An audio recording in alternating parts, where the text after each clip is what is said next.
ఈ డాండ్రఫ్ ఏంటంటే సర్వసాధారణంగా ప్రతి ఒక్కళ్ళ నోట్లోంచి వింటాం అనమాట. అంటే ఏంటంటే చిన్నపిల్లల్లో అంత ఎక్కువగా చూడం, కానీ బట్ ఒక ఏజ్ అంటే ప్యూబర్టీ వచ్చిన దగ్గర నుంచి మధ్య వయస్కుల వరకు కూడా మనం ఎక్కువగా ఈ డాండ్రఫ్ సమస్య వింటూ ఉంటాం అనమాట. ప్రతి ఒక్కళ్ళు డాండ్రఫ్ పొట్లాగా రాలుతుందండి అని చెప్తుంటారు.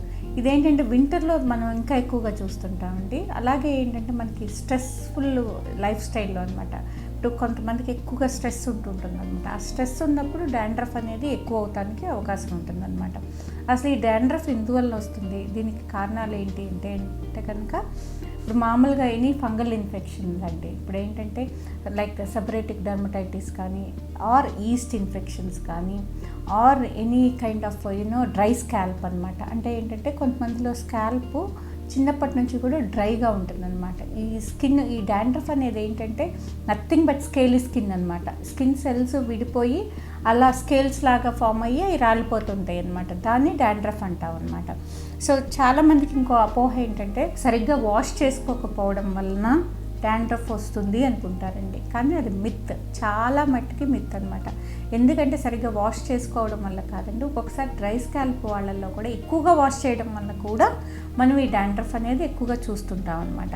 ఇంకా అదర్ కారణాలు ఏమేంటంటే సెబరేటిక్ డర్మటైటిస్ అంటామండి, డ్రై స్కాల్ప్లో కూడా ఎక్కువగా చూస్తాం. ఎనీ ఫంగల్ ఇన్ఫెక్షన్స్, ఈస్ట్ ఇన్ఫెక్షన్స్లో కూడా మనం స్ట్రెస్లో కూడా అగ్రివేట్ అవుతుంది. అలాగే ఏజ్ అండి, ఏజ్ కూడా ఒక ముఖ్యమైన ఫ్యాక్టర్. ఇదేంటంటే ఏజ్లో ఏంటంటే మామూలుగా చిన్నప్పుడు ఫస్ట్ బేబీల్లో కూడా మనం పుట్టంగానే ఫ్యూ డేస్ నుంచి ఫ్యూ మంత్స్ వరకు చూస్తుంటాం అనమాట. తలంతా తెట్టలాగా కట్టేస్తుంది, డాండ్రఫ్ లాగా. సో దాన్ని ఏంటంటే క్రెడిల్ క్యాప్ అంటాం అనమాట. సో ఆ బేబీస్లో ఏంటంటే మామూలుగా సాధారణంగా ఏంటంటే కొన్ని మంత్స్ తర్వాత అది తగ్గిపోతుంది. అలాగే మళ్ళీ చిన్నప్పుడు ఒక 14-15 ఇయర్స్ వరకు మనం డాండ్రఫ్ అనేది అంత ఎక్కువగా చూడము. తర్వాత కండిషన్లో అంటే ఏంటంటే ప్యూబర్టీ తర్వాత 14-15 ఇయర్స్ తర్వాత నుంచి మనం మిడిల్ వయసు వరకు అండి, అంటే అరౌండ్ 45 వరకు మనం చూస్తుంటాం అనమాట ఈ డాండ్రఫ్ అనేది ఎక్కువ. ఏజ్ కూడా అంత ఇంపార్టెంట్. అలాగే హార్మోన్స్ కూడా ఎక్కువ ప్లే చేస్తాయి అనమాట. అలాగే వీళ్ళలో పురుషుల్లో ఎక్కువ అధికంగా ఉంటుందండి. మనలో ఏంటంటే ఈ డాండ్రఫ్ అనేది చాలా ఎక్కువగా ఉంటుంది ఆడవాళ్ళ కంటే కూడా, అంటే ఎక్కువ పర్సంటేజ్ ఉంటుందన్నమాట. కొన్ని జాగ్రత్తలు తీసుకుంటే కనుక డెఫినెట్గా దీన్ని కంట్రోల్ చేయొచ్చు.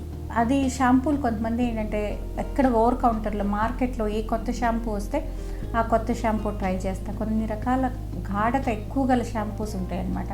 ఆ షాంపూస్ తల మీద రోజు తలస్నానం చేయడం వల్ల ఏమవుతుందంటే ఆ గాఢతకి స్కిన్ స్కేలీలాగా తయారీ డాండ్రఫ్ ఎక్కువ అవడానికి అవకాశం ఉంటుంది అనమాట. అందుకని ఏ షాంపూ పడితే ఆ షాంపూ వాడకూడదు. స్ట్రెస్ని మనం కంట్రోల్ చేసుకోవాలన్నమాట. స్ట్రెస్ని కంట్రోల్ చేసుకోవడం వల్ల మనకి డాండ్రఫ్ ఆటోమేటిక్గా తగ్గుతుంది. నెంబర్ 3 ఏంటంటేనండి కొన్ని రకాల షాంపూస్ ఉంటాయి అన్నమాట. ఈ డాండ్రఫ్ వచ్చినప్పుడు మనం వాడవలసిన షాంపూస్ ఉంటాయి. లైక్ కీటకొనజాల్ ఉన్నాయి కానీ, లేదంటే కనుక ఈ సల్ఫనమైడ్స్ ఉన్నాయి కానీ, సెలీనియం సల్ఫనమైడ్ ఉంది కానీ, లేదంటే కోల్టార్ ఉన్న షాంపూస్ వాడుకుంటే కనుక వీటిలో ఏ ఒక్క ప్రొడక్ట్ ఉన్న, ఏ ఒక్క కాంపోనెంట్ ఉన్న షాంపూ వాడినా కూడా మనకేంటంటే డాండ్రఫ్ కంట్రోల్లో ఉంటుంది. అలాగే కొన్ని రోజులు మనం ఇప్పుడు ఫస్ట్ టైం కీటకొనజాల్ బాగా పనిచేస్తుంది డాండ్రఫ్కి, తర్వాత ఏంటంటే అది కొన్ని రోజులకి పనిచేయదు అనమాట, అంటే అలవాటు పడిపోతుంది. అప్పుడు మనం ఏంటంటే డాక్టర్ని సంప్రదించి వేరే కాంపోనెంట్ ఉంది షాంపూకి మారాలి.